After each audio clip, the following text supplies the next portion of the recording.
Good morning ভাই, সকাল সকাল বেরিয়ে গেছি ওষুধ কিনতে। ভাই কি গরম রে ভাই, পুরো একবারে স্যাটা ভাঙা রোদ দিয়েছে। তাই এই রোদে যাতে কালো না হয়ে যায় ভাই, তাই জন্য একদম মাথা থেকে পা অবধি পুরো একদম ঢেকে দিয়েছি ভাই। সে পুরো একদম যাতে চিনতে পারবে না ভাই। তারপর দোকানে ফিরে এসে ওষুধগুলো মিলিয়ে নিলাম। ওষুধগুলো মিলাতে মিলাতে হাতে একবার ভুল করে তুলে ফেলেছি সেলকর 500। জয়েন্টের ব্যথা হলে খেয়ে দেখবে ভাই, চরম কাজ করে। কাশি হচ্ছে ভাই, কাশির জন্য তুমি ভাই অ্যামরোডিল এস খাও, 10 ml করে খাবে ভাই, একদম পুরো স্যাটা ভাঙা কাজ করবে ভাই। কাজ ফাজ মিটিয়ে সন্ধ্যেবেলায় বসে আছি, বসে থাকতে থাকতে হঠাৎ জিরা খেতে মন গেল। কী জিরা? ক্যাম্পা জিরা। আহা কি টেস্ট রে ভাই ক্যাম্পা জিরার, একটু খেয়ে দেখো ভাই, 10 টাকার দাম মাত্র।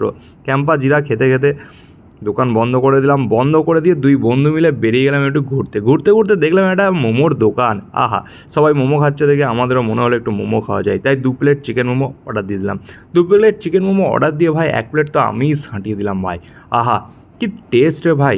মোমো কমপ্লিট। তারপর বন্ধুর সাথে বেরিয়ে গেলাম ঠান্ডা হাওয়ায় বাইক রাইড করতে ভাই। বাইক রাইড করতে করতে ভাই একটা মজাই আলাদা, দেখবে না কোনো দিন করে ভাই। তো এই করতে করতে আজকে আমি আমার ব্লগটা শেষ করে দিলাম ভাই। আবার কালকে দেখা হবে। Good night, take care, sweet dreams.